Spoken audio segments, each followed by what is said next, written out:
Si je vous dis Jean Gabin, avant même de penser à un film, vous entendez une voix. Pas une voix qui cherche à séduire, pas une voix qui cherche à impressionner, une voix qui tombe juste. Une voix qui a l'air de dire « Je ne vais pas te raconter d'histoire, je vais te dire la vérité ». Et c'est précisément pour cela qu'on se retrouve aujourd'hui. Parce que Jean Gabin n'est pas seulement un acteur mythique du cinéma français, il est l'un des plus grands passeurs de la langue française populaire. Une langue directe, parfois rude, souvent tendre, toujours sincère. Une langue qui vient d'en bas, mais qui n'a jamais été basse. Cette vidéo existe pour une raison simple. Rappeler que la langue française ne se résume pas aux règles, aux dictionnaires ou aux discours savants. Elle vit dans les voix. Et certaines voix marquent plus que d'autres. Celle de Gabin a façonné des générations entières de Français. Elle a donné de la noblesse à une manière de parler que l'on méprisait parfois. Et si vous aimez les expressions françaises, les tournures populaires, le français vivant, alors vous êtes exactement au bon endroit. Abonne-toi à la chaîne, mets un petit pouce bleu et dis-moi en commentaire ton film préféré avec Jean Gabin. D'ailleurs loin, je vous le dis tranquillement, si ce genre de plongée dans la langue française vous plaît, pensez à vous abonner à la chaîne. Ici, on parle des mots, de leur histoire, de leur musique, sans snobisme et sans leçon. Et surtout, restez bien jusqu'à la fin, parce que Jean Gabin n'a pas seulement parlé français, il a changé notre manière de l'entendre. Maintenant, revenons au début. Jean Gabin naît en 1904. Autant dire qu'il arrive dans un monde où la langue française n'est pas encore celle que nous connaissons aujourd'hui. On parle plus lentement, on pèse davantage ses mots, les silences comptent. Et surtout, le français populaire est très marqué socialement. Il y a le français des élites, celui des journaux, des salons, des discours. Et puis, il y a celui du peuple, celui qu'on parle dans les rues, dans les ateliers, dans les cafés, dans les familles modestes. Ce français-là, on l'écoute rarement au cinéma à l'époque. Et quand on l'entend, c'est souvent pour en rire ou pour le caricaturer. Gabin va faire exactement l'inverse. Il va prendre ce français populaire et lui donner une dignité incroyable. Non pas en le polissant artificiellement, mais en le laissant tel qu'il est. Il ne cherche jamais à parler bien, il cherche à parler vrai. Et c'est là toute la différence. Quand Gabin parle, il n'explique pas, il affirme. Ses phrases sont courtes, tranchantes. On n'est pas dans le bavardage, on est dans le constat. Dans la phrase qui tombe comme un coup de massue, mais un coup de massue posé, presque calme. Et cette économie de mots est capitale pour comprendre son impact linguistique. Prenez une chose toute simple. Gabin utilise très peu d'adverbes, très peu de fioritures. Il ne dit pas « je suis profondément, sincèrement, absolument en colère ». Il dira simplement « ça m'énerve ». Et dans sa bouche, ça suffit largement. Parce que le ton fait le reste, le regard aussi. La langue française populaire, chez Gabin, ne cherche pas à convaincre par la démonstration, elle impose par l'évidence. Et c'est là que son style devient intéressant pour nous, amoureux de la langue française. Gabin parle comme parlent les gens du peuple, mais avec une précision chirurgicale. Chaque mot est à sa place. Pas parce qu'il a été choisi dans un dictionnaire, mais parce qu'il correspond exactement à ce que le personnage ressent. Le français populaire devient une langue de justesse. À ce stade, on pourrait se dire « très bien, mais qu'est-ce que ça change ?» Eh bien, ça change tout. Parce que le cinéma, surtout à cette époque, est un amplificateur culturel gigantesque. Quand Gabin parle, des millions de Français entendent cette façon de parler. Et peu à peu, ce français-là devient légitime. Il entre dans les foyers. Il s'impose comme une manière respectable de s'exprimer. Il faut bien comprendre une chose. Avant Gabin, parler simplement, c'était souvent être perçu comme inculte. Après Gabin, parler simplement, c'est être perçu comme authentique. Et cette bascule est fondamentale pour l'histoire de notre langue. Mais attention, ne nous trompons pas. Le français de Gabin n'est pas pauvre. Il est dépouillé, oui. Mais dépouillé ne veut jamais dire vide. C'est un français d'image concrète. Un français qui préfère une métaphore brute à une explication compliquée. Un français qui dit « ça suffit » au lieu de « je pense que nous avons atteint une limite raisonnable ». Et puis, il y a le ton. Ah, le ton. C'est peut-être là que Gabin est le plus influent. Son ton n'est jamais hystérique, jamais excessif. Même quand il est en colère, il reste contenu. Et ce ton-là, c'est celui de la retenue populaire. Celui des gens qui ont appris que parler trop fort ne sert à rien, que la vraie autorité vient de la certitude tranquille. On dit souvent que Gabin ne joue pas. C'est faux, il joue énormément, mais il joue la retenue. Et cette retenue se retrouve dans la langue. Pas d'exclamation inutile, pas de grands discours, une phrase, parfois deux, et puis un silence. Et ce silence fait partie du langage. Il dit autant que les mots. Si vous y pensez, c'est exactement comme certaines expressions françaises populaires. J'ai rien à dire, c'est comme ça, on verra. Des phrases courtes, presque vides en apparence, mais chargées de sens. Gabin parle comme on parle dans la vraie vie, pas comme on écrit. Et c'est pour ça que sa langue traverse le temps. À ce moment de la vidéo, je vais me permettre une petite parenthèse.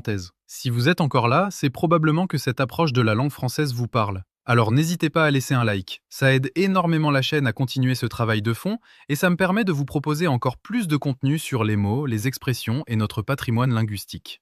Revenons à Gabin. Sa biographie explique beaucoup de choses. Il n'est pas issu d'un milieu aristocratique. Il connaît la scène, la rue, le travail. Il sait ce que c'est que gagner sa vie, et ça s'entend. Il n'a pas besoin de forcer pour sonner vrai. Il n'imite pas le peuple. Il en est issu. Et ça change tout. Son français n'est pas appris, il est vécu. Dans ses films des années 30, 40, 50, Gabin incarne souvent des personnages simples, ouvriers, soldats, mécaniciens, hommes fatigués par la vie. Et ces personnages parlent comme parlent ces milieux-là, pas avec vulgarité gratuite, mais avec une franchise qui ne demande pas la permission. Ce qui est fascinant, c'est que même lorsque les dialogues sont écrits par de grands dialoguistes, parfois très littéraires, Gabin réussit à les rendre naturels. Il délittéralise le texte, il enlève ce qui sonne écrit, il garde ce qui sonne dit. Et c'est exactement ce que fait le français populaire depuis toujours, il simplifie sans appauvrir. Et si l'on regarde bien, beaucoup d'expressions françaises que nous utilisons aujourd'hui fonctionnent de la même manière. Elles vont droit au but, elles disent beaucoup en peu de mots. Ça ne sert à rien, c'est pas la peine, faut voir. Ce sont des phrases ouvertes mais pleines.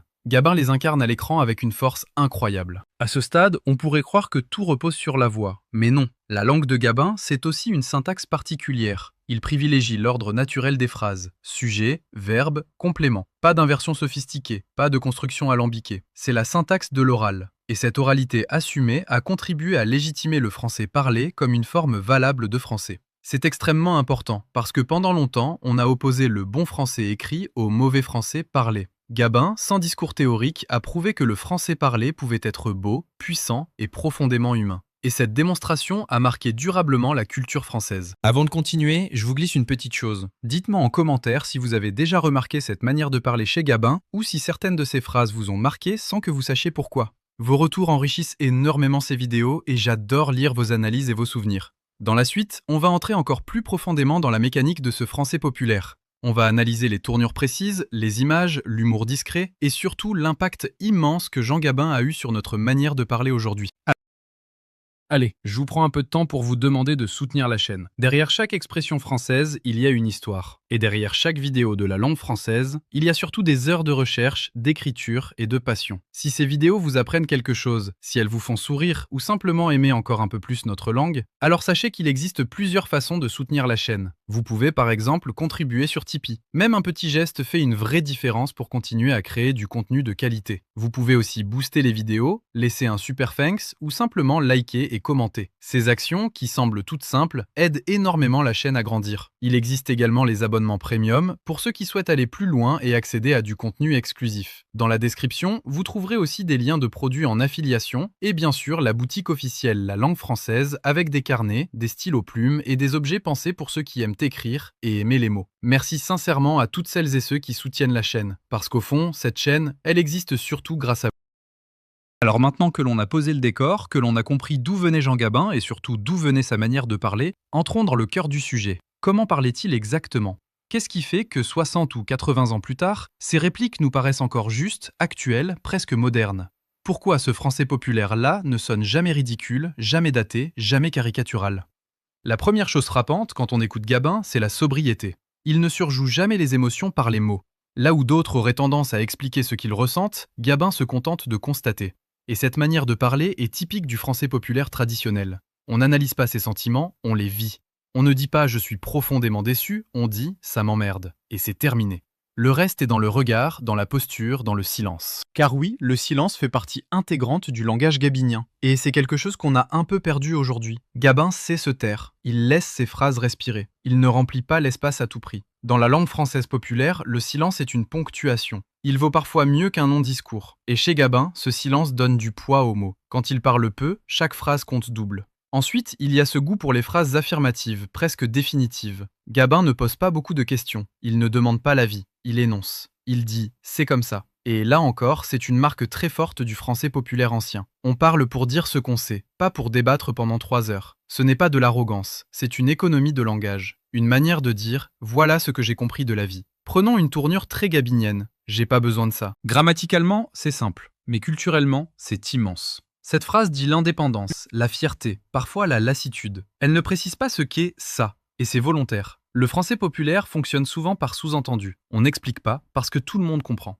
Gabin excelle dans cet art du non-dit. Et puis il y a l'humour. Un humour sec, sans clin d'œil appuyé. Un humour qui ne cherche pas le rire, mais qui l'obtient quand même. Quand Gabin lance une pique, il ne sourit pas. Il n'attend pas la réaction. Il lâche la phrase comme on poserait un objet sur la table, à prendre ou à laisser. Et cet humour-là est profondément français. C'est l'humour de la lucidité, celui qui naît du constat, pas de l'exagération. D'ailleurs, beaucoup de répliques associées à Gabin fonctionnent sur une logique très simple, dire une vérité évidente mais de manière inattendue. Quand on mettra les cons en orbite, t'as pas fini de tourner. Cette phrase est drôle, bien sûr, mais elle est surtout construite comme une observation presque scientifique. Elle ne crie pas, elle n'insulte pas frontalement. Elle expose une logique absurde qui, étrangement, fonctionne très bien. Et là, on touche quelque chose de fondamental. Le français populaire, quand il est bien manié, est une langue extrêmement intelligente. Elle préfère l'image à l'explication. Elle préfère la métaphore au raisonnement abstrait. Gabin parle en images simples, mais puissantes. Des images que tout le monde peut comprendre. Et c'est exactement pour ça que ces phrases restent. Il y a aussi chez lui un rejet instinctif du jargon.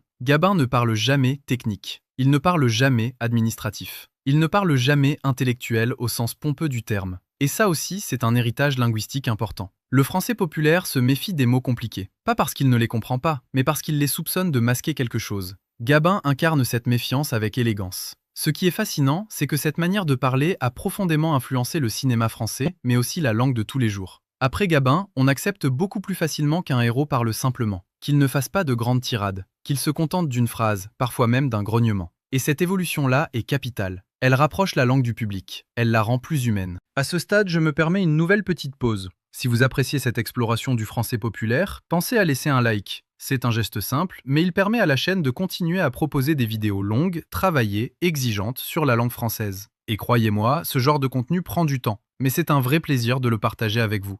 Reprenons.